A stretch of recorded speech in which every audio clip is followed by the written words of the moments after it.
opens the door. Nonagon Infinity, he opens the door. Wait for the answer to open the door. Nonagon Infinity, he opens the door. Wow. It's just so much fun. It's very awesome. Not my favorite King Gizzard album. That's probably got to be Rat's Nest, but definitely up there. That's for sure.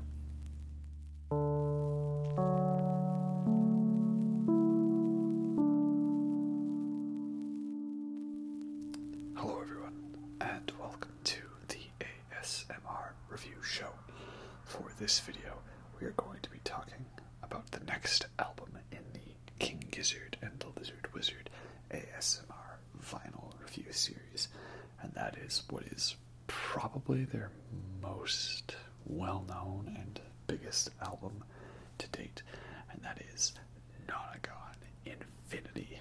It is the way to open the door to a new realm of possibilities and wonder.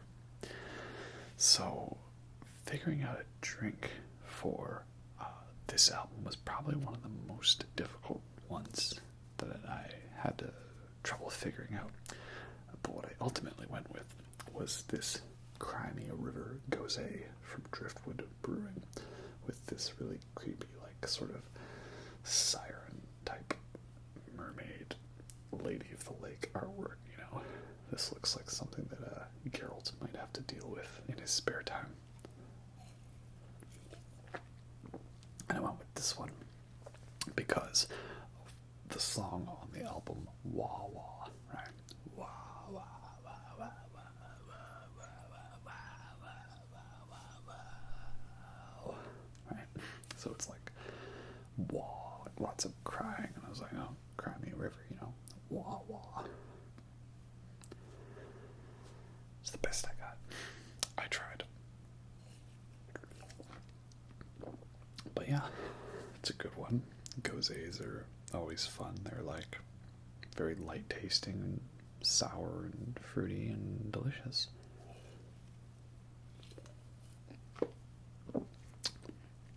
Yeah, all around good beer, especially when Driftwood Brewery has such cool artwork as that. So, you know, I really dig that one. But of course, you're here for records, not beer. This is just my pastime to justify myself getting drunk and talking about music.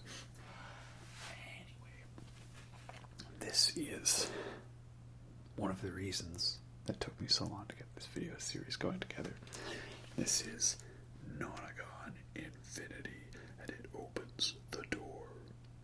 So, this was one of the hardest ones for me to get because multiple times when I checked websites, the official ones that they had, they were sold out of Nonagon Infinity specifically, and I never saw it in stores. And then I ordered it, and for some reason there was a shipping error, so it came all the way here and then got sent all the way back, and I had to get it all the way here again. It took extra long. Yeah. But it was worth the wait to have Nonagon Infinity as part of the vinyl collection. So, the first thing you might notice about the album cover is this sort of castle structure there, which is similar to the castle structure on I'm in Your Mind Fuzz. And that's because this is kind of what most people would consider the official start of the Giz-verse. This idea that all of the King Gizzard albums are interconnected in some kind of shared universe thing, like the whole Pixar theory thing. You know, it's all connected. Hence leading to the jokes, you know, Giz-verse confirmed. Which is funny, they ran with it then. I think a lot of the connections they throw out there are now intentional, sort of as a joke towards the fans, using similar imagery styles and lyrics and motifs, especially on Murder of the Universe. And now it's to the point where they have their own US merch store called gizverse.com, you know, so that's pretty cool. Might not be able to see it, but the Nonagon Infinity on the title is written in there. on the inner layer of this shape, which is a nonagon, because it's a 9-sided figure, and then there's lines connecting all the different points to each other. So every Giz album has a concept or theme or style to it, and this album's concept is that it is a endlessly looping album of 9 tracks. Now I want to make sure I do the math right. Is this Giz's 9th release? 12-bar Bruise, Eyes Like the Sky, Float Along, Oddments, Mind Fuzz, Quarters, Paper Mache. I guess if we include Willowby's Beach, then yes, this is their 9th release. Oh god, I really don't want to mess up the math on that. That would be so embarrassing.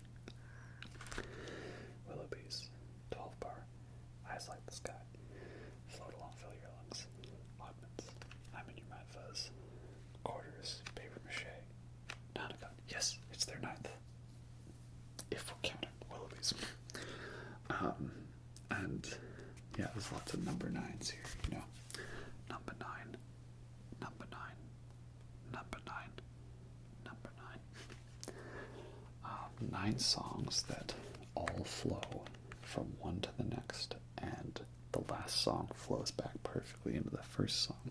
So you put the album on repeat and it just never stops. It keeps going. Hence, it is a Nonagon, 9 songs, 9 sides, infinitely going on, right?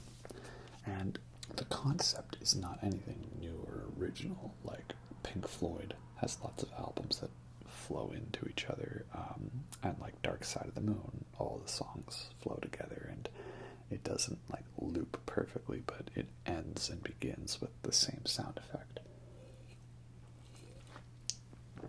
And those albums, of course, they had to have breaks for sides for the record to be flipped, because they weren't made in the digital age or the CD age. But like, there is a loop on the wall, right? Isn't this where we came in from the beginning and end of it?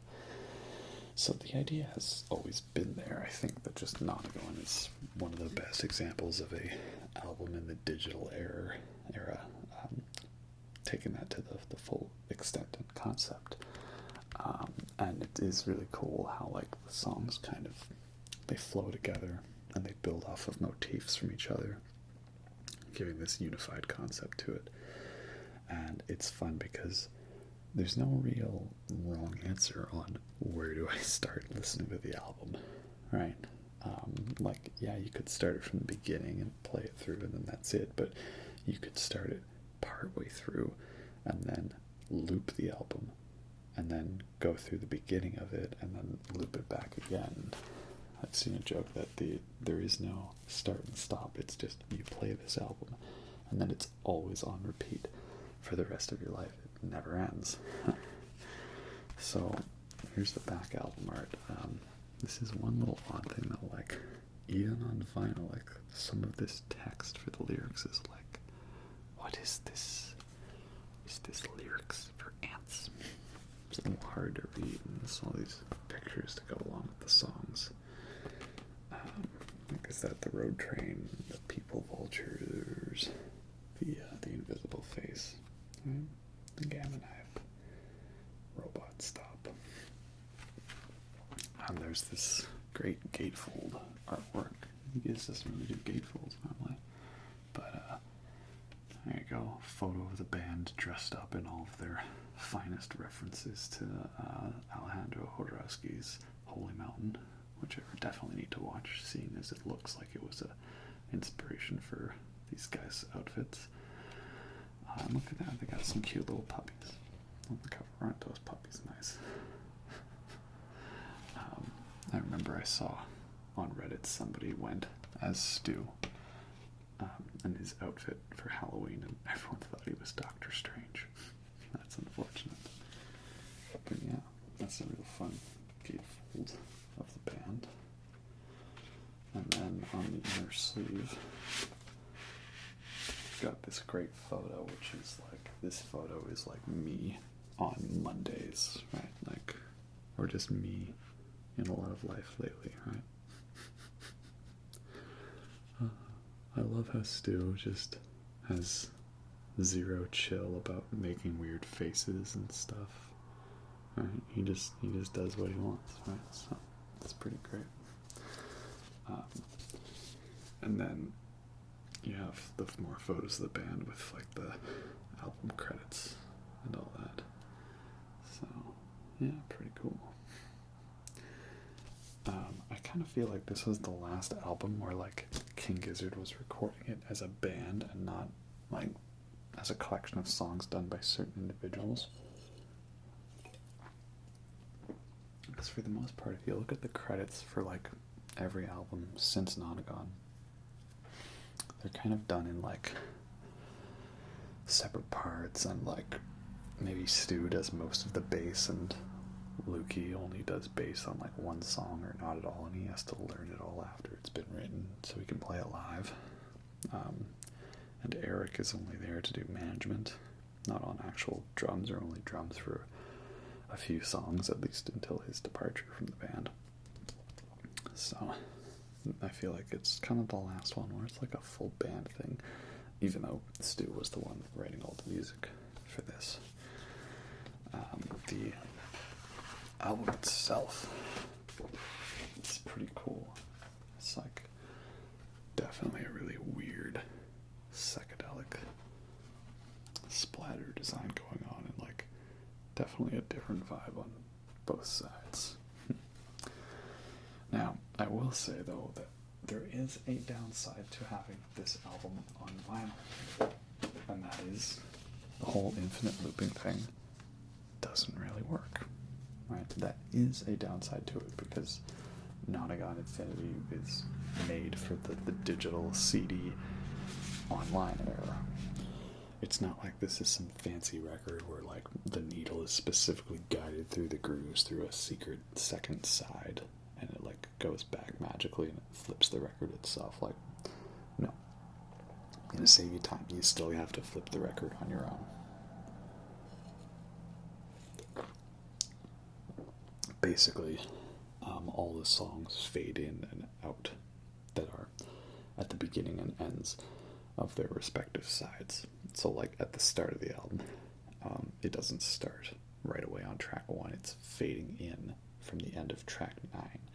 And then when you get to the end of People Vultures, the next song after that, Mr. Beat, starts to play, but then it fades out.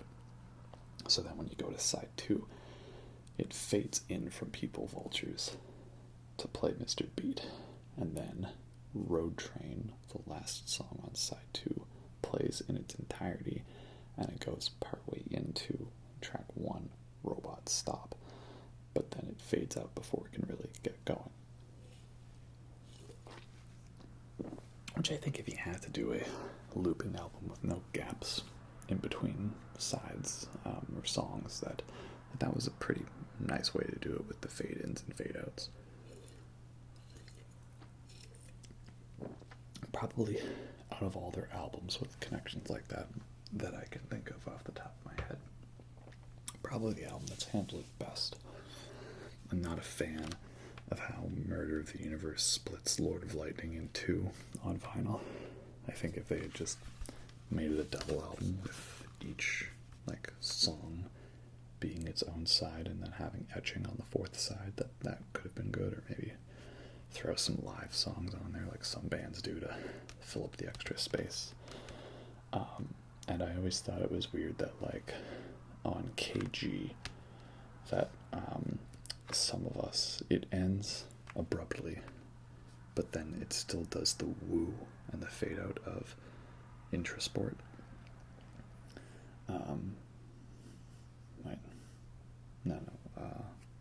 Ontology, right? Ontology, Intrasport, On Life. I sometimes mix those titles up. Like, I think it kind of had a nice abrupt end to it. It didn't need to have the beginning of the woo and the fade out. Like, it worked without that. I don't know. Didn't really add anything to it.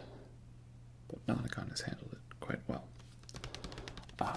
So, going over the songs and about this album, right?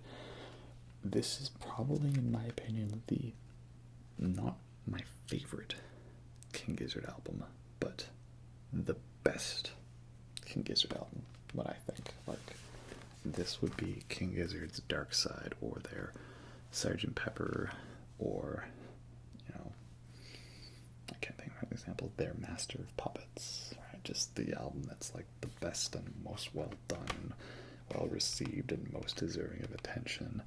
The place to start if you want to really get what Giz is all about. And that's just because it's a fun album.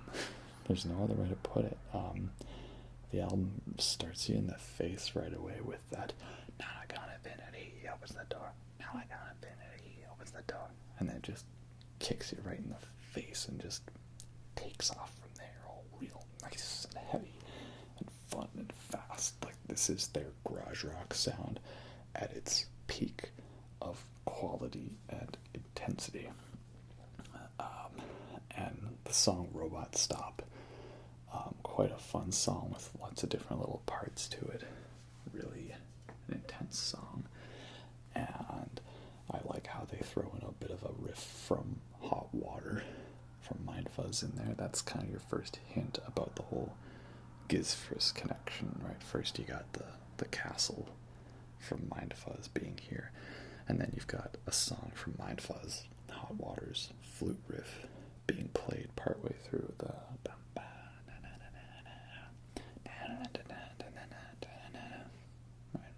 Very fun connection. And partway through that big instrumental part in the middle, they start playing a riff that becomes the main riff of the next song, Big Fig Wasp, right? And it was passing, it's a big fig wasp, and it was passing, it's a big wasp.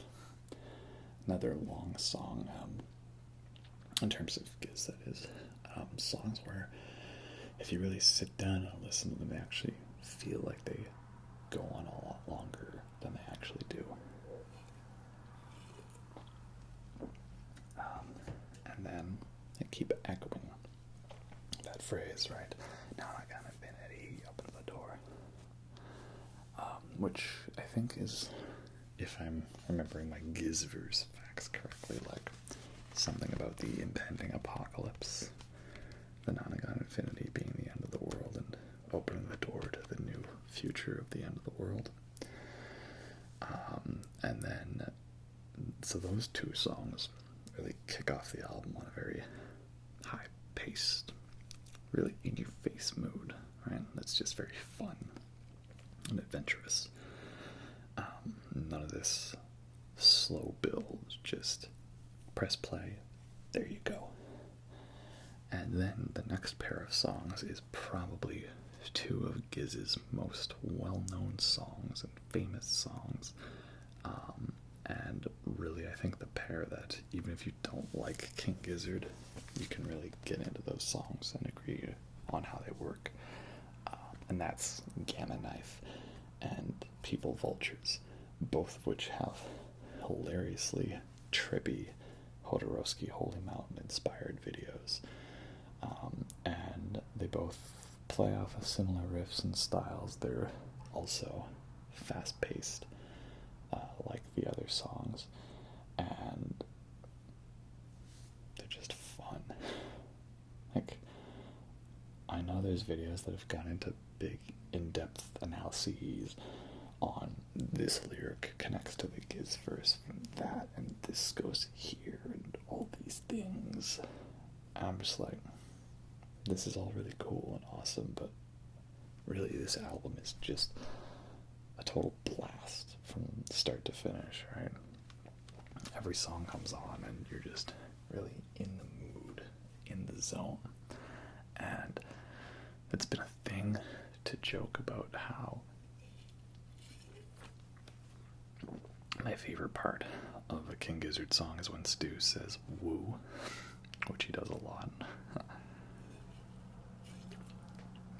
And I'm sure some overly dedicated fan out there has made a chart of how many times Stu says woo and what's the most woos on an album or a song. But for me, Nonagon Infinity is the most definitive of woos from King Gizzard, right? So many great woos on this. Really gets you going. And my favorite part is when he says woo. This Gamma Knife and People Vultures are great. And then you get to the song Mr. Beat, which I know some people aren't a big fan of, because for them it kind of kills the pace. But for me, I think Mr. Beat is like the dividing song between the two halves. You know, because if there's 9 songs, you had 4 songs, then Mr. Beat, then the other 4. And I think it works well at being that slow little divider in the middle of the album. Plus also the 8-bit version of it sounds like it's Pokemon music, so that's pretty cool. But Mr. Beat's a fun song. I will say there is a little bit of a cheat to Nonagon Infinity, and that is that there is a bit of a clear amount of silence and nothingness at the end of Mr. Beat to the beginning of Evil Death Roll. It's, I think, just a little too much. And it is also annoying that the vinyl split didn't happen there. That would have been the perfect time for them to cut the vinyl in half, because it's a lot less of an awkward fade up from the end of People Vultures. But I understand time constraints and side balancing and all those sorts of things that apply to the limitations of vinyl. But you know, the physicality and the artwork is all fun, so we enjoy it, right? All of us weirdos. Funny enough, because of that break between Mr. Beat and Evil Death Roll, this is actually how I like to listen to Nonagon Infinity, and that is that I like to start from Evil Death Roll, and then listen to it, loop it on repeat, and then I get to hear the loop from the end of the album to the start, and then it ends with Mr. Beat. So maybe not the most insane of endings, but it's fun because then I get to hear the loop. Right? I want to include the loop. I don't want to have to listen to the end of the album and then not get to hear the loop. Right? So Evil Death Roll then continues the album with more intensity. It really ramps it back up after that slow moment from Mr. Beat. Evil Death Roll, it continues the Nonagon sort of, motif, right? It keeps going, throwing in that Nonagon Infinity, open the door. And then from there it sigs into Invisible Planet, which is a weird jazzy feel to it in the middle, It starts off kind of long, some of that.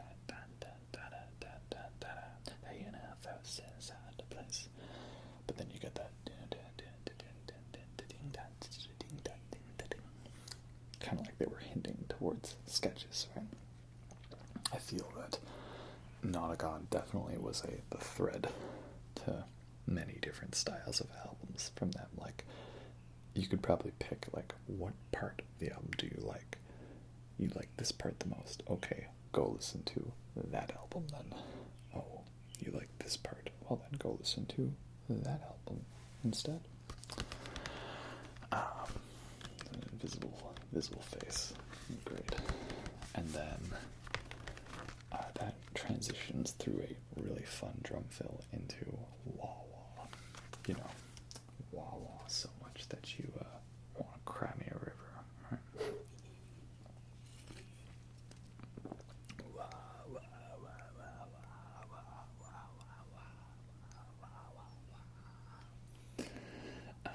Definitely one of the most joked about songs in terms of it being repetitive lyrics in the chorus. It's got that fun 5/4 time signature feel to it, very similar to The River. So similar that they've sometimes mashed those songs up live. So that's pretty cool. And I know that there's little microtonal bits here and there, but I think this is the first one where they really showcased the microtonal stuff with the Zerna in the middle of this song during those heavy bits after the chorus. Microtonal stuff. We'll get into that eventually. Don't worry. But definitely some cool experimentation going on. And then it all culminates in the finale of Road Train, which is basically like Discount Motorhead, and like a precursor to Rat's Nest stuff, like Venusian too. I thought Calves, I know he didn't really have the double kick down just yet. He got the double kick eventually though. And that song to me gives me like Mad Max Fury Road vibes, like being strapped on a chair on the front of a car that's on top of another car with the flamethrower Doof Warrior at the front, just like, oh, we're going in for this ride now, yeah, boy. So that's really great. It's just all around intense and in your face, and it keeps throwing in the Nonagon Infinity. And then just when you think it's over after that crazy intense ride, all of a sudden this other little bit starts building back up from it, right? Like Infinity, Nonagon Infinity, and it starts speeding up. You're like, what's going on here? How exactly is this working? And then you realize, like, the riff sounds familiar. Like, this situation where we find ourselves in is quite familiar, almost like we've been here before.